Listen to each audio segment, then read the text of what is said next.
आयुष्यामध्ये कधीच कशाची कमतरता पडणार नाही। आणि हे जे पुण्याचं कार्य आपण करतोय ना महाराज, जसं आज आम्ही इथं आलोय, लांबून आलोय,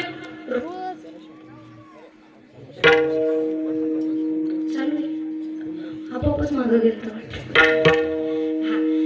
इथं आम्ही आलोय। आल्याच्या नंतर जेव्हा ताईंच्या घरी गेलोय, आजचे कीर्तन सौजन्य त्यांनी सुंदरशी भाकर वगैरे जेवायला बनवली होती, तसं त्यांनी कीर्तनाला बोलवलं, या बसा खा पियाचा। आम्हाला काही इथली ओळख आहे का, कोण व्यक्ती कसं आहे हे आम्हाला माहित नाही। आम्ही येतोय की तुमच्या भरोशावर, तुम्ही भातंदार दिलं तरी आम्हाला खाणं आहे, चांगलं दिलं तरी खाणे। आणि महत्वाचा विषय म्हणजे भाकर त्यांनी बनवली, वेगवेगळे व्यंजन सुद्धा बनवले, हे नाही तर हे खा, हे नाही तर हे खा, पण खाल्ल्याशिवाय जाऊ नका। आता इथं जेवल्याच्या नंतर जे एवढा लांबून प्रवास करून आमचा जो आत्मा तृप्त झालाय, हाच तृप्त झालेल्या आत्म्याचं जे पुण्य हे त्यांना लागतं।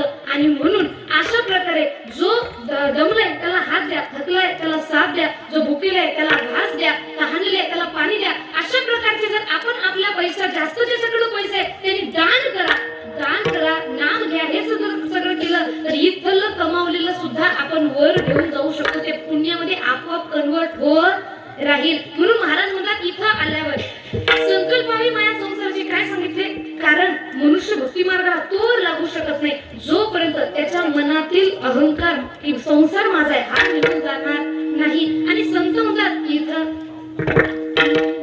काला आला जवळी,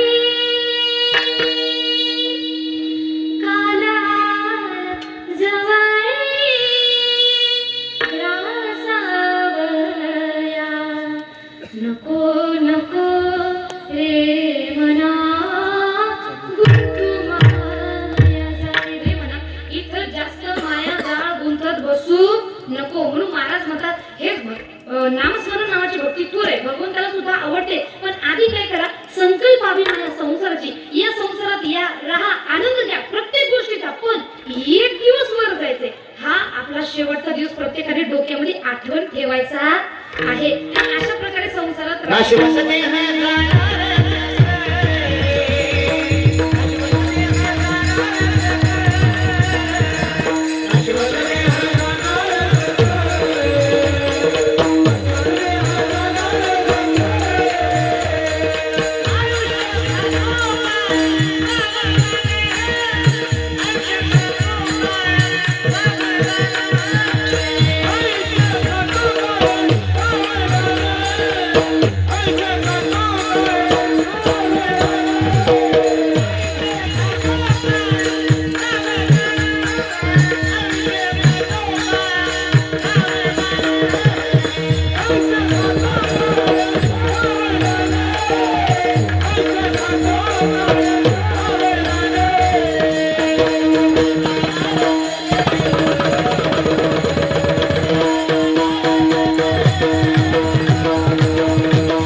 आणि म्हणून शेवट आपला मृत्यू आहे हा एक गोष्ट प्रत्येकाने डोक्यात ठेवायचंय आणि जीवनामध्ये जगायचंय. मला सांगा, एखाद्या 5 स्टार हॉटेलमध्ये तुम्हाला नेलं, 5 स्टार हॉटेलमध्ये गेल्याच्या नंतर तिथला आनंद घेऊ नका असा विषय आहे का?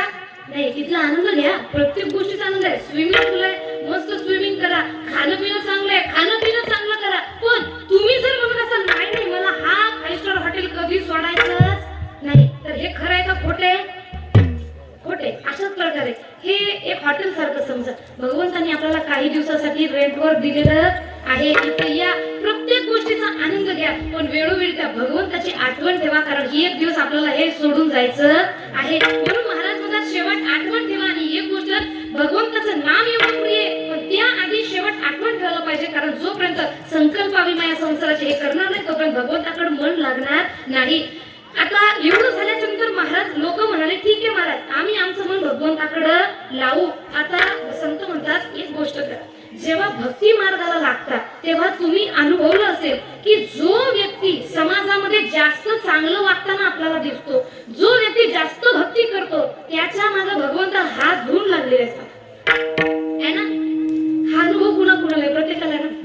समाजामध्ये आजकाल लोक ते म्हणून सुद्धा लागले, जास्त देव देव करू नका, देव हात धुवून मागे लागतात, बरोबर ना? आता का लागतो याचं सुद्धा उदाहरण मी तुम्हाला देते.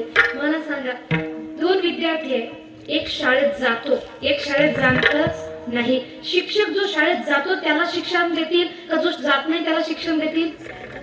जो शाळेत जातो त्याला. आता जो शाळेत जातो, परीक्षा कुणाच्या वाट्याला येतील? जो शाळेत जातो त्याच्या का जो रिकामा फिरतोय त्याच्या? हा, जो शाळेत जातो त्याच्या वाट्याला परीक्षा येतील. अशा प्रकारे या संसारामध्ये 2 प्रकारचे विद्यार्थी, एक जो भक्ती करतच नाही, दुसरा जो भक्ती करतोय. मग भगवंताची भक्ती करायलोय तर भगवंत जो भक्ती करताय त्याची परीक्षा घेईल की जो भगवंताकडे आलाच नाही त्याची परीक्षा घेईल? जो भगवंताकडे आला, ज्याचं ऍडमिशन भगवंताकडे झालेलं आहे. एक गोष्ट मी लक्षात ठेवा, आपल्याला IPS PSI बनायचं असेल तरी MPSC UPSC च्या एक्झाम्स क्रॅक केल्याशिवाय IPS PSI हे बनू शकत नाही. मग इतकी नोकरी प्राप्त करायला एवढ्या अवघड परीक्षा द्याव्या लागतात. माझ्या भगवंताचं लाड पोहण्यासाठी किती परीक्षा द्याव्या लागतील महाराज? आणि मनुष्य जेव्हा सगळ्या परीक्षा देऊन पास होतो, कितीही दुःख द्या तरी सुद्धा त्या भगवंताला विसरत नाही. तेव्हा भगवंत म्हणतो हा आता माझ्या लायकीचा झाला. आणि आता जो त्या व्यक्ती सोबत भांडण करतोय त्या व्यक्तीसाठी सारखी स्वतः भगवंत तिथं उभे असतात. आणि म्हणून संत म्हणतात काय करा, ठेविले आनंदी. भक्ती मार्गाला लागताय ना, एक गोष्ट करा, तैसेची राहावे. जसं ते भगवंताने ठेवले तशा प्रकारे राहा. चित्ती असू द्यावे समाधान, मनामध्ये समाधान ठेवा. अभंगाच्या दुसऱ्या चरणात त्यांनी सांगितले की ठेविले आनंदी तैसेची राहावे, चित्ती असू द्यावे समाधान. चाल घ्यायची होती पण आपल्याला आधीच वेळ कमी राहिलाय म्हणून दुसऱ्या चरणाची चाल आपण घेतलेली नाही. दुसरं चरण काय अभंगाचं? ठेविले आनंदी तैसेची राहावे, चित्ती असू द्यावे समाधान. मनामध्ये फक्त समाधान ठेवा. भगवंताने जसं ठेवलं तशा प्रकारे राहायला पाहिजे. आता समाधान कशा प्रकारे बघा, 2 साधू होते.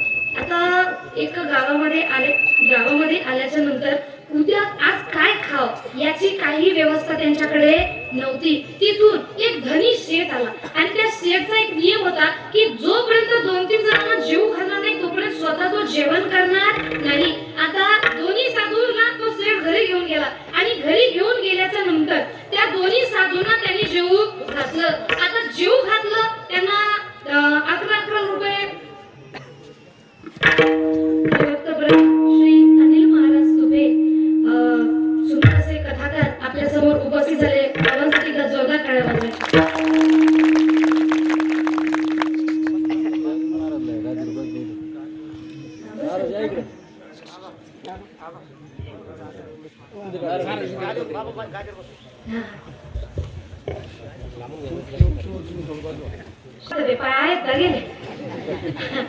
कारण तिथं 3-4 तास सारखं बसून राहावं लागतं. त्यातल्या त्यात जर मंडळी चांगली खेळायला दंगली मग तर किती वेळ जाणार तो काही सांगता येत नाही. मग एवढा वेळ कथेमध्ये बसून सुद्धा घरी आराम करायचा आहे आपल्या रूम मध्ये, तर कीर्तन रूपी सेवेमध्ये त्यांनी आपला अनुभव वेळ दिला. एकदा बाबांसाठी जोरदार टाळ्या.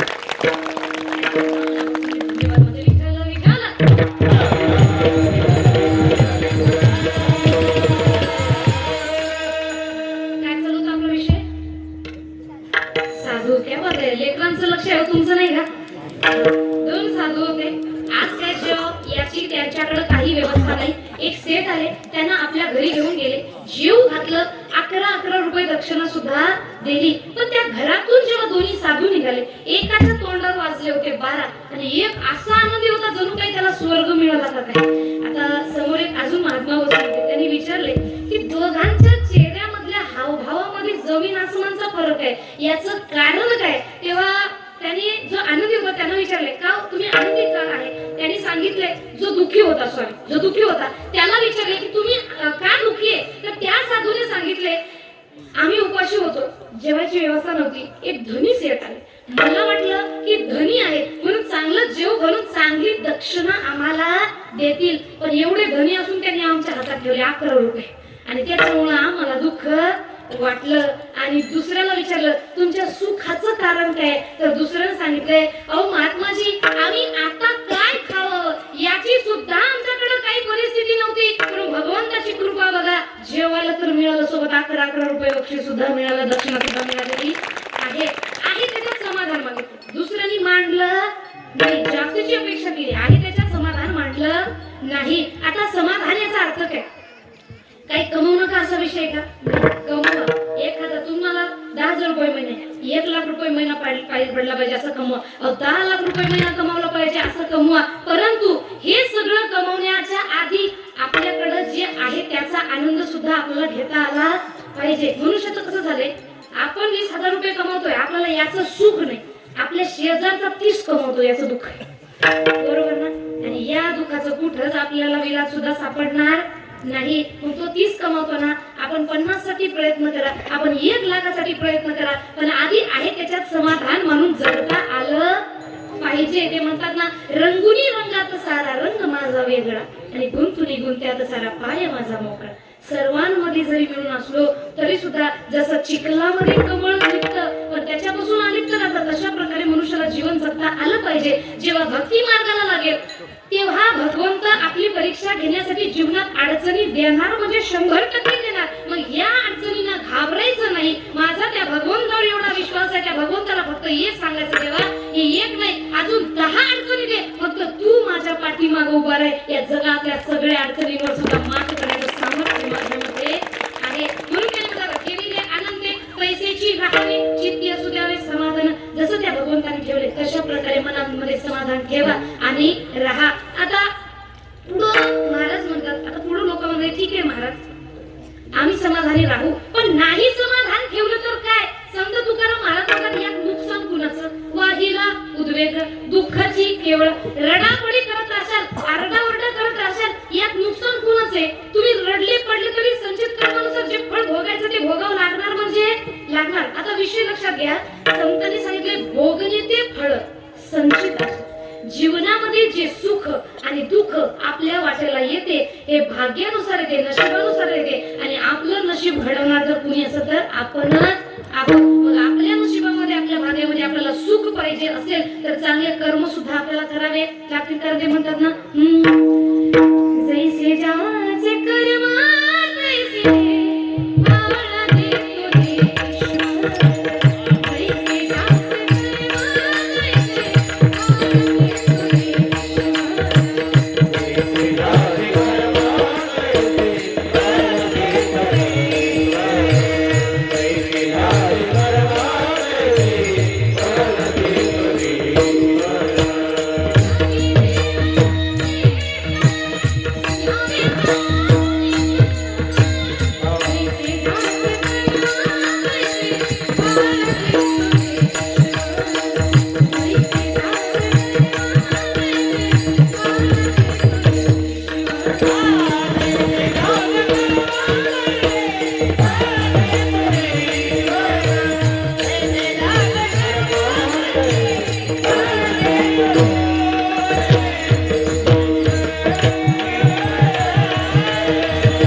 तैसे आपल्या कर्मानुसार आपल्याला पेरलं ते फळ भोगावं लागणार, म्हणजे लागणार. मग यासाठी एक ऑप्शन आहे, कर्म चांगले करा, फळ सुद्धा जीवनात चांगलं येईल. आजकाल मनुष्याचं उलट चालू आहे. कसं एक म्हणतात ना, काम है बुरे बुरे और तुम स्वर्ग जाने की बात करते हो, पेड़ लगाया बबुल का और तुम आम खाने की बात करते हो.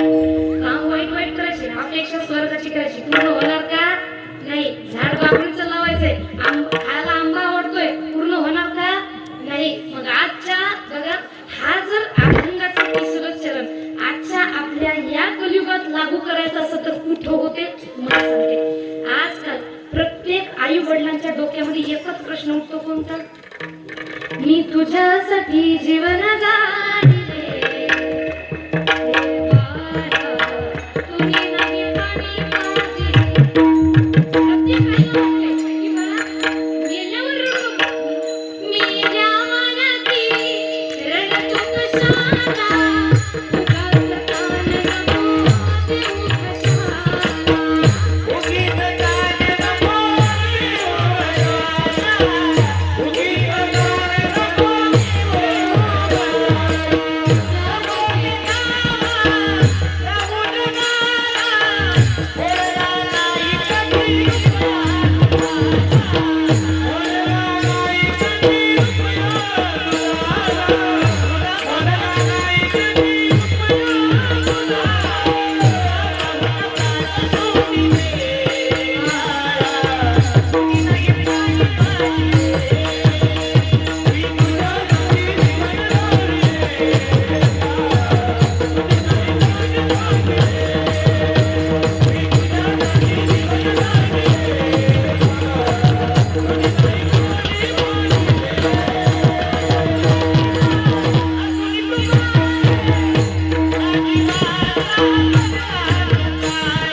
की तुका म्हणे माय बापे हाव ही देवाची स्वरूपे. मायबाप हेच देवाचं स्वरूप आहे. मग एखादा व्यक्ती ज्याला कुठं तीर्थाला वगैरे जाणं होत नाही त्यांच्यासाठी म्हणतात माय बापे केवळ काशी तेने न जावे तीर्थाची. घर बसले आपल्याला सर्व तीर्थाचं फळ मिळेल महाराज. फक्त करायचं फक्त आई वडिलांची सेवा करायची. आणि आज याचं उदाहरण जर द्यायचं असेल कुणी केलं तर आजकाल आपण 100 रुपये इन्व्हेस्टमेंट करायचं म्हटलं तरी कुणी केलं होतं त्याला फायदा झाला का तरच आपण करणार.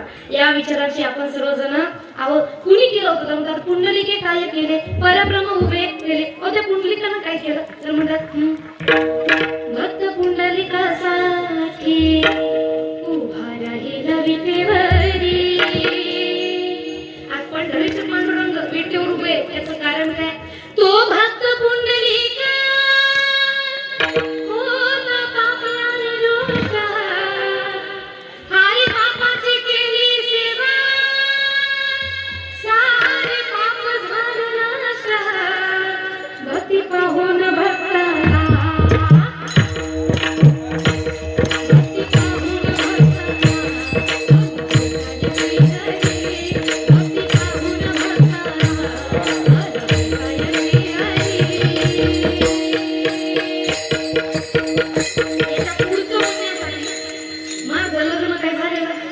मग माझ्याकडे काय घरी नाही. मग ज्यांचं लग्न झालं सर्वांनी हात वर करा.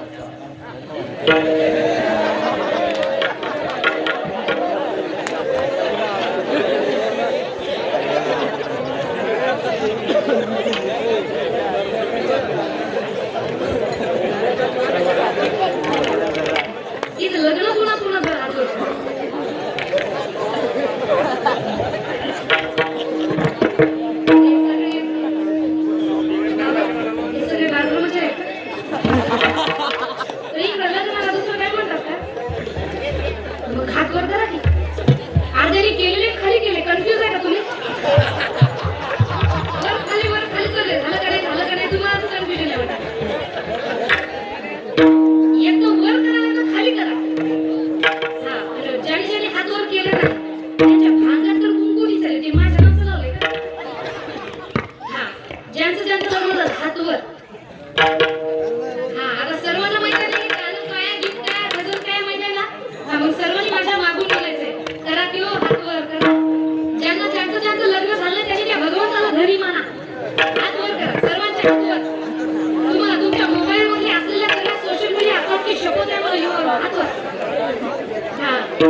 माझी आजी ती मिरच्या काहीतरी घेते, त्यात काहीतरी असं काहीतरी केस वगैरे काय नाव माहित नाही टाकते, असं वळते सुद्धा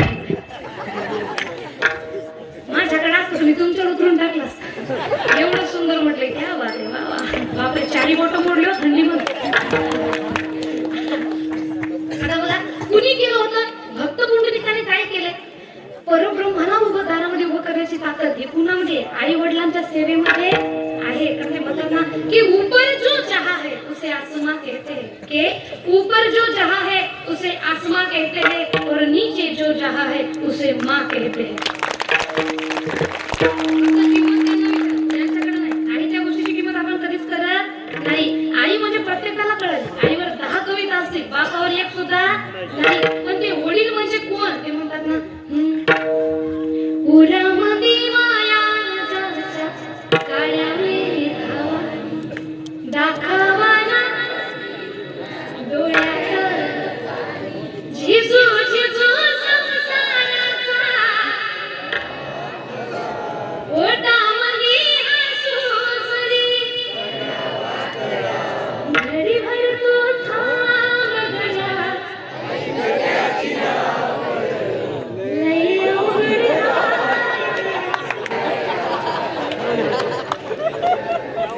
क्या बात है हो सर्व.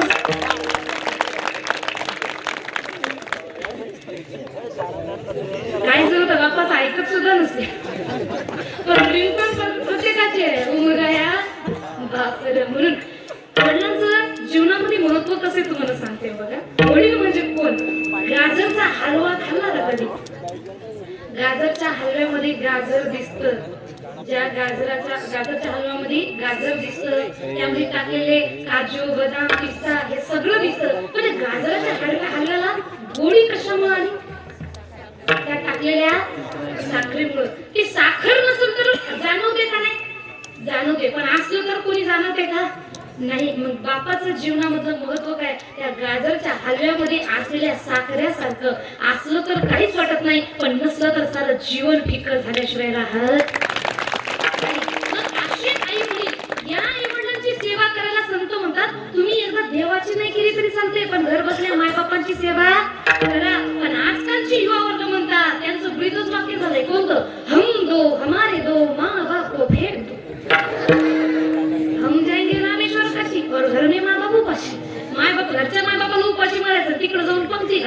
कोणत्या देवाने शिकवलं? म्हणून आई वडिलांची सेवा करायला प्रत्येकाने करायला पाहिजे. प्रत्येक आई वडिलांना वाटते माझ्या मुलांना माझी सेवा केली पाहिजे, पण आपली मुलं करत नाहीत. याच्यात 100% चूक त्यांची सुद्धा नाही, 50% यामध्ये चूक आहे आपण दिलेल्या. हा बघा तिकडे बघा,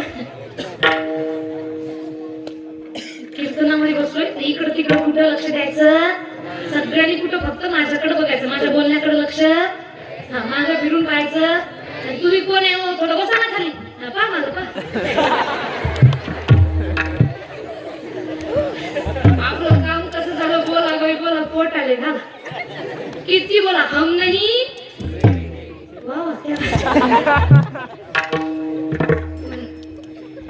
आई वडिलांचं जीवनामध्ये खूप महत्व आहे, परंतु आजकालची मुलं, युवा वर्ग, युवा मुली आई वडिलांची सेवा करताना आपल्याला दिसत नाही.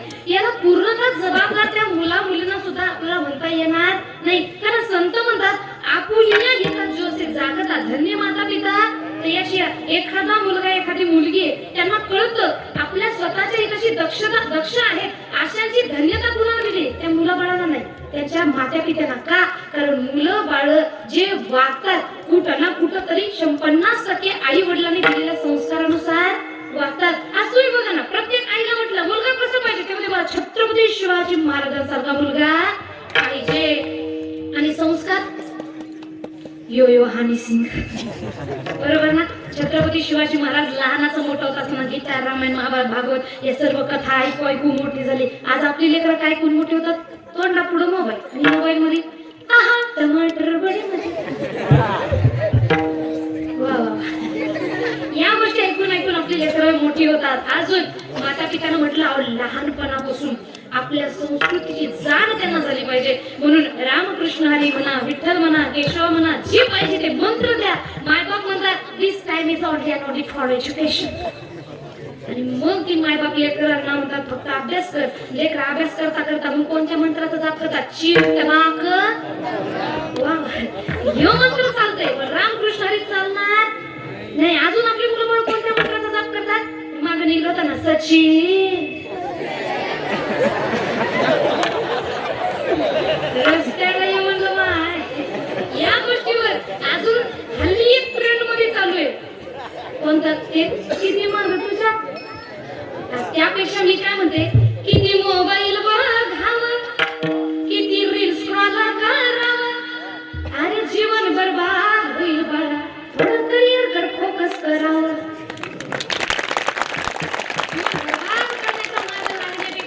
थोडं आपण आपल्या करिअर कर फोकस करायला पाहिजे. पण आता आपली मुलं काय म्हणतात, हे जाऊ दे तिकडं चुलीत, आपलं फक्त एकच डंका. कोणता? आप्पाचा इशय लई, आप्पाकडं क्रेडिटचं, आप्पाचं घरात नाही, आप्पाचं बाहेर नाही. आणि वारकरी सोडून तुला आजच्या घेतलेल्या अभंगाचं प्रथम चरण काय? एवढं पोट दुखतो, चिमटीला गेलो मग. हा, आपलं कसं झालंय, पुढं पाठ माग. वा, नको त्या गोष्टी पाठ करणार, पाहिजे त्या गोष्टी कधीच पाठ करणार नाही. आता याच्यात 100% चूक मुला मुलींचीच आहे का? नाही, लहान लहान मुलं हे शिकतात, हे करतात का? कारण त्यांच्याकडे मोबाईल देणारे आपण आहे, आणि मोबाईल मध्ये दाखवणारे सुद्धा आपणच आहे. असं नाही की मुलं बाळ फक्त वाईटच बघतात, ते चांगलं सुद्धा पाठ करतात, पण आपण त्यांना काय दाखवतोय हे आपल्यावर अवलंबून आहे. सर्वांना अजून एक गोष्ट पाठ आहे, सर्वांनी मिळून म्हणायची. बोला, रडू नको बाळा, ओ रडू नको बाळा,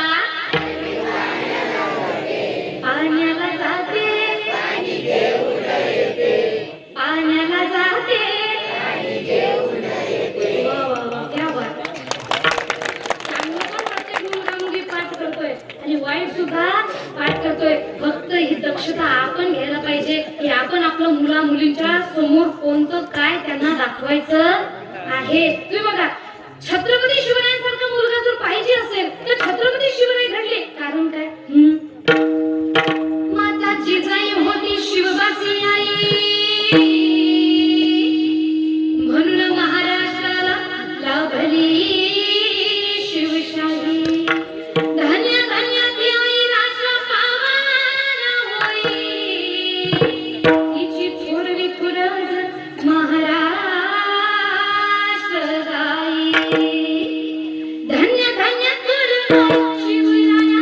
धान्य धान्य तुला शिवरायाची दिली आता तुझी तो महाराष्ट्र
आशीर्वाद म्हणजे कोणता शिवनेरी वर शोभा धर्मला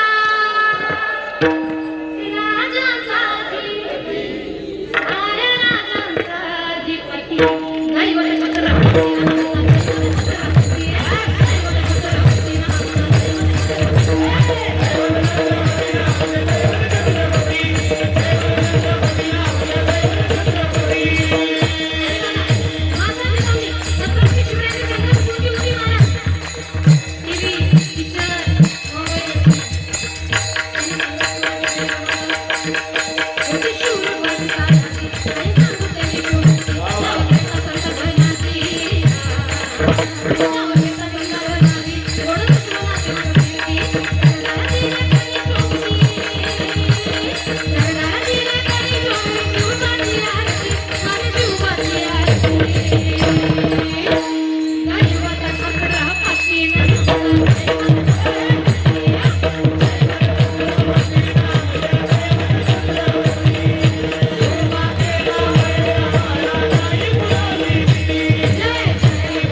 जन्माला यावा वाटत असेल तर संस्कार मास्या जिजाऊंसारखे द्यावे लागतील. आणि एखादी जर माता म्हणत असेल नाही बाई माझ्या तर लेकराला मला शाळा शिकवायची वाहिला उद्वेग दुःखाची केवळ भोग आणि ते फळ संचिताचे नंतर मग मुलं वाईट मार्गाला गेल्यावर रडून पडून अर्धा वर्गा करून फायदा होणार नाही. एका सर्वांनी मिळून भजन करायचे. मला विठोबा विठोबा विठोबा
महाराज म्हणतात ही भक्ती थोडे भगवंताला आवडते. आणि ही भक्ती करताना मनामध्ये समाधान ठेवायचे, ठेविले आनंद पैशाची राहावी चित्ते करावी समाधान, किती उद्वेग करून फायदा होणार नाही. वाढीला उद्वेग दुःखाची केवळ भोगणे ते फळ संचिताचे. 2 मिनिट सर्वांनी शांत बसायचे, सर्वांनी शांत बसायचे. आपापल्या जागेवर बसून घ्यायचे. बसा. कीर्तनामध्ये आपण आलोय, कीर्तनाचा एक नियम आहे. शेवटी ज्ञानेश्वर माऊली झाल्याशिवाय जायचं 2 मिनिटानंतर आपलं काही बिघडायला का? तुम्ही म्हणशाल मी आता ज्ञानेश्वर माऊली करते, अडचण आहे का काही? नाही, शांत बसा ना थोडस, सर्वांनी शांत. इथून जाऊन आम्हाला भंडारा जायचंय, पण मी घाई करत नाही. तुमची घाई चालली, आपली विठोबा बारमाही झालं की माहिती वेळ झालाय, आपण कीर्तन संपवणार आहे. फक्त ज्ञानेश्वर माऊलीपर्यंत कुणी जागेवर उठायचं नाही. आणि इकडं तिकडं किलबिल आपण करायला, इकडे चिव चिव करण्यापेक्षा शिवपुराण कथा होती, शिव शिव शिव शिव करा, जीवनाचं तरी भलं होईल. तर अशा प्रकारे संत म्हणतात वाढीला उद्वेग दुःखाची केवळ, किती आरडाओरडा करून फायदा नाही. तर त्यापेक्षा आरडाओरडा करण्यापेक्षा आपल्या मुलाबाळांना चांगले संस्कार द्या, म्हणजे रडायची गरज आपल्या जीवनात पडणार नाही. आणि मोस्ट इम्पॉर्टंट म्हणजे आपल्या मुलाबाळांची संगत चांगली ठेवा. आजकाल आपल्या मुलाबाळांची संगत कोणती आहे? मी नेहमी सांगते, it is not important have long friends on WhatsApp, Facebook and Instagram, but it is most important to have at least 1 friend who really affairs and book and WhatsApp, Facebook, Instagram या social मीडियावर तुमची हजारो मित्रमंडळी असण्यापेक्षा प्रत्यक्ष जीवनात असा एक तरी मित्र असावा ज्याने तुमचा तोंड पाहून, चेहरा पाहून मनात काय दुःख हे ओळखलं पाहिजे. म्हणून म्हणतात ना, अरे कौन कहता है कि दोस्ती बर्बाद करती है, अरे कौन कहता है कि दोस्ती बर्बाद करती है, निभाने वाला अच्छा हो तो पूरी दुनिया भी उसे याद करती है. मित्रता कशी असावी? मित्र आजकाल एक अनंत राऊतजींची कविता आहे, कोणती? मित्र वनव्यामध्ये, आजकालचे मित्र उलटे झाले, गारव्यामध्ये वनव्यासारखे नाही का? मित्र कोणता चांगला? चल मित्र मिळून दारू पिऊ, हा नाही. 24 तासापुरता स्टेटस ठेवणारा, हा बिलकुल नाही. चौकामध्ये बसून काड्याकुड्या करायला शिकवणारा, अजिबात नाही. खरा मित्र तोच आहे जो आपल्याला समोर येऊन म्हणत असेल, चल मित्रा मिळून असं तरी काहीतरी समाजामध्ये नाव करू, जेणेकरून या समाजामध्ये आपल्या आई वडिलांची कॉलर सुद्धा टाईट आणि स्वाभिमानाने चालले पाहिजे. हा ही खरी मित्रता आहे. आणि हीच आपल्याला छत्रपती शिवरायांनी शिकवण सुद्धा दिलेली आहे. आजकाल आपली मुलं शिक्षण घेतलं म्हणजे फक्त एक गोष्ट, ब्रँड वस्तू वापरायच्या. कारण शिक्षणाचा अर्थ आपल्या मुलांच्या डोक्यामध्ये काय? Only degree. पण our degree just a piece of paper. Degree म्हणजे फक्त कागदाचा तुकडा आहे. Our real education is seen in our behaviour with us in real life. प्रत्यक्ष जीवनामध्ये आपण कुणासोबत कशा प्रकारे वागतो यावरून ठरतं how well educated we are. आपण किती शिक्षण घेतलेलं आहे. नुसतं डिग्र्या घेऊन कोणी सुशिक्षित होत नाही. शिक्षणाचा खरा अर्थ काय? शी म्हणजे शील, क्ष म्हणजे क्षमा आणि न म्हणजे नम्रता. शिक्षण घेऊन 3 गुण जर आपल्या मुलाबाळात येत असेल, आपल्याला एखादं शिक्षण आहे पूर्णपणे व्यर्थ आहे. म्हणून शिवरायांनी सुद्धा हेच आपल्याला शिकवलंय. शिक्षण घेऊन नुसतं ब्रँड करून ब्रँडच्या मागे लागून वाया जाण्यापेक्षा स्वतःच्या व्यक्तिमत्वाला, स्वतःच्या कर्तृत्वानं एवढ्या उंचीवर न्या की सगळे ब्रँड सुद्धा आपल्या मागे लागले पाहिजे. आणि शेवटचं एक गीत घ्यायचंय, त्याच्यानंतर कीर्तन रूपी सेवेचा पूर्ण विराम द्यायची. तत्पूर्वी या कीर्तन रूपी सेवेला आवर्जून उपस्थित असलेले कथाकार हरिभक्तप्रेम तुकोई महाराज, जे टाकीज प्रेम यांचे भरपूर कथा या टीव्हीवर सुद्धा येत असतात. आणि सुंदर असा त्यांचा कथेचा लाभ आपल्या सर्वांना घ्यायला मिळालेला आहे. आणि महत्वाचं म्हणजे त्यांनी आपला मौल्यवान वेळ सुद्धा कीर्तनासाठी दिला. एकदा जोरदार त्याच्यासाठी टाळ्या वाजवा. सेवेसाठी उपस्थित असलेले सुंदर असे मृदंगाचार्य हरिभक्तप्रेम उमेश महाराज तथा हरिभक्तप्रेम नितीन महाराज, दोघांसाठी जोरदार टाळ्या वाजवा. त्यांनी एकदा जोरदार वाजवायला सुरुवात केली तर डीजे पेक्षा भारी आवाज त्यांच्या पकवाजाचा आहे. म्हणून आम्ही म्हणतोय की नाट कर आपण वारकऱ्यांचा नाही. आपल्या हात कपड्या जेवढा होणार नाही तेवढं पकवाजानं धगधग करायला बरोबर ना. त्यांचे सुद्धा मनापासून धन्यवाद. मध्ये कीर्तन रूपी सेवेला उपस्थित असलेले गायनाचार्य हरिभक्तप्रेम अमोल महाराज, हरिभक्तप्रेम प्रदीप महाराज, जोरदार टाळ्या महाराजांसाठी. सर्वांचे मनापासून धन्यवाद मानते. सर्व वारकऱ्यांचे, सर्व मुलांचे, ऑपरेटर दादाचे सुद्धा धन्यवाद मानते. उपस्थित सौजन्य त्यांचे सुद्धा मनापासून धन्यवाद मानते. आणि पुढच्या कीर्तनाकडे वळते. झाल्यानंतर आपल्याला तिथं थांबायचं आहे. ब्रँड म्हणून ब्रँडच्या मागे लागण्यापेक्षा छत्रपती शिवाजी महाराज म्हणतात स्वतःच्या व्यक्तिमत्वाला ब्रँड बनवा. आता बोले तैसा चाले त्याची वंदावी पाऊले. मग छत्रपती शिवरायांनी ही शिकवण दिली, मग ते स्वतः वागले का हा प्रश्न डोक्यात आला असेल तर त्यांनी वागले याचं सगळ्यात मोठं उदाहरण म्हणजे काय, छत्रपती शिवरायांची भवानी तलवार. ब्रँडला नाव आहे का? नाही. कुणी बनवले? साक्षात मा भवानीने दिलेली तलवार आहे. पण ती तलवार कधी फेमस झाली? जेव्हा तिला चालवणारे छत्रपती शिवाजी महाराजांनी स्वतःला एक ब्रँड बनवले. अहो, छत्रपती शिवरायांचा कपडा कोण्या ब्रँडचा होता माहितीये का? नाही. पण आजही तो कपडा घालून जर आपल्यामध्ये कोणी आला तरी सुद्धा त्याच्या पुढे झुकायला आपल्याला लाज वाटत नाही. आणि छत्रपती शिवाजी महाराज तेच म्हणतात, जी तलवार आहे ही जी बाहेर निघत होती ही किती ब्रँडेड होती, तर म्हणतात जेव्हा काढायची बाहेर तिची चमचमती धार, मोठे मोठे ते सरदार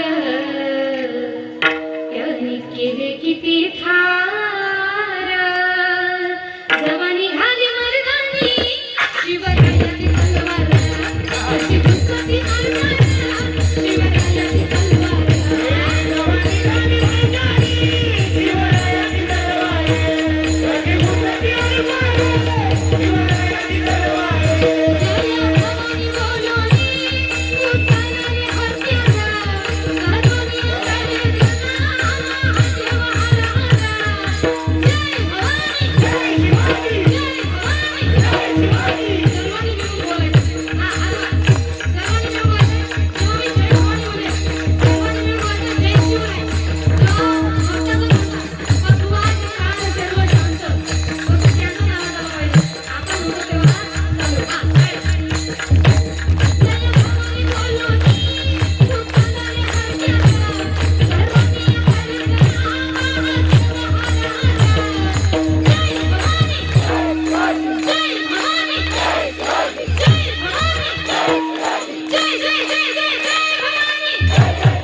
विषय थोडा समाज जागृतीपर असल्यामुळं त्याप्रमाणे मी विषय आपल्या समोर मांडलेले आहेत. कारण आजचा युवा आपल्या संस्कृतीला त्यांनी जपणं ही काळाची गरज आहे आणि हे तोपर्यंत होणार नाही जोपर्यंत आपल्या पूर्वज दिवसांचा इतिहास आपल्या मुलाबाळांच्या डोळ्यासमोर येणार नाही. म्हणून बोलण्यातून कुणाला काही वाईट वाटलं असेल, बोललेले पुढे वेडी वाकुडी उत्तरे करा क्षमा अपराध महाराजा तुम्ही सिद्ध. आपलंच लेकरू म्हणून मला क्षमा करायचे. झालेली कीर्तन रूपी सेवा अच्छा माझे गुरुजी भक्तपर्यंत भाऊसाहेब यादव महाराज आनंदीकर तथा चालगेरीकर महाराज यांच्या चरणी अर्पण करते. समर्थ आत्मानंद महाराज यांच्याही चरणी अर्पण करते. खूप मोठे संत आहे आणि संतांची पावन भूमी आहे. आणि तुम्हाला सांगते, एक गाव एक सत्ता, इथं सुद्धा जेवढी पब्लिक जमत नाही ना तेवढी या संतांच्या भूमीमध्ये ताकद आहे. म्हणून आपण सर्वजण आजूबाजूला मी पाहिले, कोणी ट्रॅक्टर मध्ये आले, कोणी गाडीमध्ये आले. एवढ्या थंडीमध्ये जी तुमच्या मनामध्ये असलेली भक्तीची ओढ आहे ती तुम्हाला इथपर्यंत घेऊन आलेली आहे. युवा वर्ग आहे, वयोवृद्ध वर्ग आहे, प्रत्येक लहानात लहान आणि मोठ्यात मोठा सुद्धा व्यक्ती कीर्तन रूपी सेवेमध्ये उपस्थित आहे. आणि अशीच ही आपली संस्कृती टिकून ठेवण्यासाठी आपण आपल्या मुला मुलींना कीर्तन रूपी सेवेमध्ये आणत जावं, कथेमध्ये आणत जावं. सप्ताह फक्त 7 दिवसाचा आहे. आपण वर्षभर मुलांना शाळेत टाकतोय, कीर्तन हे रात्रीला आहे. म्हणून आपल्या मुलांना आपली संस्कृती कळावी यासाठी आपल्या मुलांनी इथं येणं फार आवश्यक आहे. म्हणून आजची कीर्तन रूपी सेवा एवढे बोलून इथंच पूर्ण विराम देते. आजच्या कीर्तन रूपी सेवेसाठी आलेले सर्वांचे मनापासून धन्यवाद मानते आणि कीर्तन